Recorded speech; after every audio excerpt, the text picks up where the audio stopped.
It's time to talk about Season 15 of Power Fantasy from October 15th to December 10th. It's a review presentation. We're finally at the end of the year, and we're going to start right here with the Fantasy Battle 2023, the 16-team tournament for a shot at funding running the teams at the Power World Series for a big cash prize. Next couple shows are all matches from the tournament. In first upper left-hand corner, you can see Amazing Grace unfortunately wiping out after missing a dive on Ulta Hex. He was taken to the hospital and eventually turned out to be okay. Also in the match right next to that, up there, you see Flint Trombone and Orion, who are on opposite teams working on Steve Austin, Orion's partner. It's because Orion turned on Steve early in the match, and although he hung on for 25 minutes, Flint and Rugby ended up beating him. Rumor was they were trying to convince Rugby to join Coxer as their new third man, but time would tell if that took or not. Here in week 2, you see, we don't have the screenshot of this, but Ramsal Ruhe took the PF2 championship off Royal Bengal after he refused to tap out and do a sleeper hold. Bengal said he was going to stay in Power Fantasy this winter for as long as he had the title belt, and of course Ramsal decided to just take it because that's the kind of guy he is. Also in match 4, you see Killing You Guy solo there. He was supposed to team up with Bonami and before the tournament, Bonami lost that chance to be in the tournament to Tsunamania. He gave it up for a chance to fight Tsunamania, and then when Tsunamania won the shot, did what they've done all year and just skipped the tournament entirely. Here in the second round of the tournament, in the first match, Rugby turned on Flint basically immediately and left Flint to suffer the same fate that Steve Austin did 2 weeks before. Also in match 3, Tom Ryder initially challenged Amazing Grace for this title shot, and after Grace knocked themselves out, when they weren't cleared, Mr. Main stepped up instead, but fell to the sharpshooter in 19 minutes. In match 4, the Hierophant dominated pretty much bell to bell, and made sure to finish Dead Ringer right in front of Akane so she could stare right through her. I don't think anything is done between these two, not by a long shot. Week 4 of the tournament, we had the title match between Ellen Ellis and Drangsal. Ellen, despite being the ABT team champion, and despite having a title match coming in 2 weeks against Coxer, took this match to take some sort of measure of revenge. There's been talk about how much Ellen and Royal Bengal have been seen around each other backstage. And that talk is only going to get more curious and louder after Ellen basically endangered the tag title run to try to take revenge for him. Also on that show, you see in the screenshot on the upper right, that is a Frankensteiner from Lisa Frank off of the top rope onto Noah Gripe onto the floor. Noah Gripe was fighting on autopilot for the rest of the match after that point, but eventually got taken down with that neck octopus hold, the neck wrench and arm lock, the sick binder, to advance Lisa and Mon to the next round of the tournament. And there, in the next round of the tournament, they just kind of got one-sidedly beaten up by Monster Energy and Getaway Sticks, who finally got on the same page after Monster Energy did a lot of the heavy lifting in the tournament. Some part of it was just timing. They finally became compatible.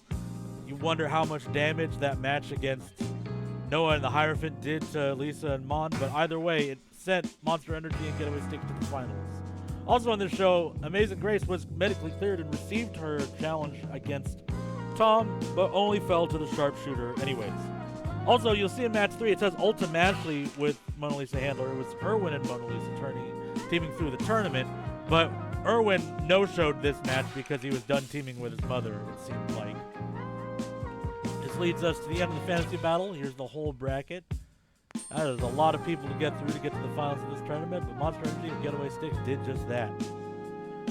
And then on the 19th, we would have the draft of the Power World Series, but also on the show, we had a bunch of impactful matches. Drasal Rue beating Varl Diehards after Varl Diehards was nominated to take the match in place of Non-Style on short notice by about an hour. The third match is supposed to be Bonami and Irwin versus Gorger and Steve Austin, but Irwin refused to team with Bonami.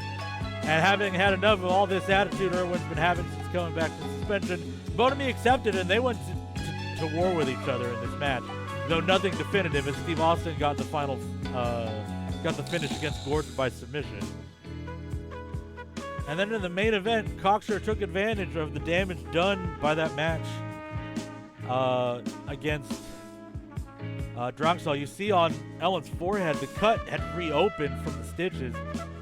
Well, Cocksure, known for their scheming, known for their plotting, got their shot on a technicality as the rest of the tag teams were still tied up in the fantasy world, the fantasy battle, and rode that to their 4th championship as the ABC Team Champions. These were the teams drafted for the Power World Series. Monster Energy drafted the ABT Light Champion Tom Ryder, Ellen Ellis, Brain Zongpist, Lisa Frank 2, and Mistake, whereas Getaway Sticks, as drafted by Frodo McCain from an office somewhere, drafted Akane Ruby Angel, ultimately Marcos Mars, and Pete Sicko, which sent us to the worst television show we've ever produced. I'm not going to spend a lot of time here. I'm just going to explain what Light Contendership number 2 means here at the bottom.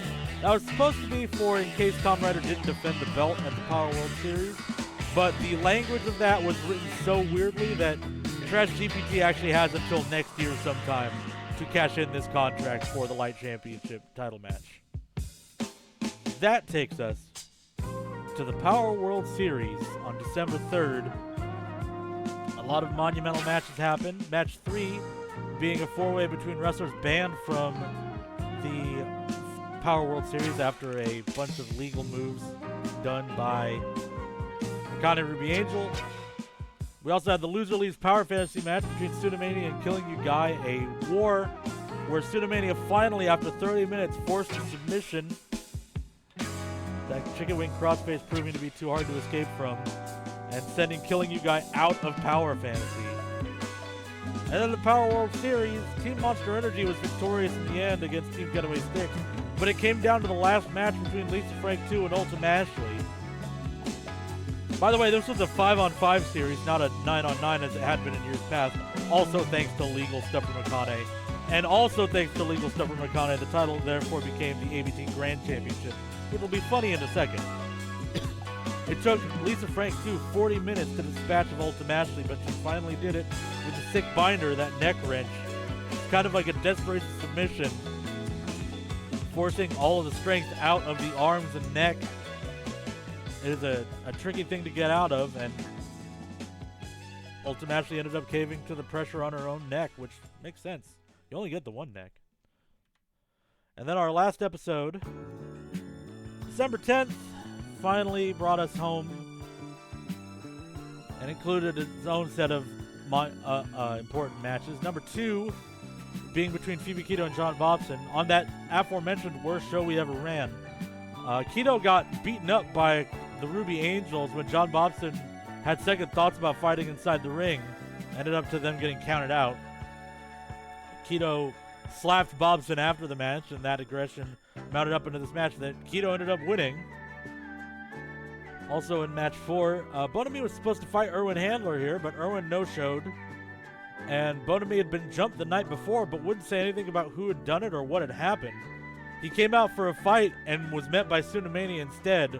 The match was called a count-out as fast as possible, and help was driven between the two of them to stop the punishment on Bonami. And then in our main event, Cocksure gave Varl an open challenge contract thinking Varl was non-style, and they're congratulating them for their 20-plus loss year. Varl decided this was his chance to break out of non-style circle and did so, enlisting Rugby Alcohol to come get revenge on Cocksure for the mess of that fantasy battle run.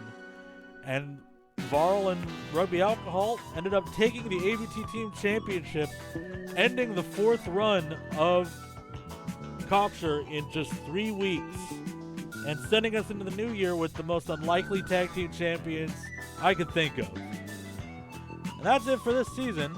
We got a big week coming up, a bunch of events.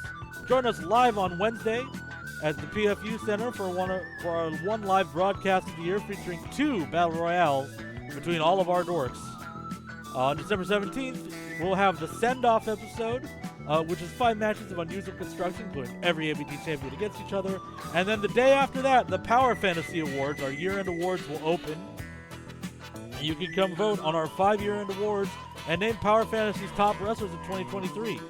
Also, on the 18th, we will have a showing of the best matches of the year. And after that showing concludes, that's when voting will open. We'll have all the information, and we will be able to tell you. Well, you'll be able to tell us, rather, who was the most important wrestler for Power Fantasy in 2023, a big changing year for all of us. Thanks for watching. Good luck voting for MVPF number 15, and we'll see you in the new year.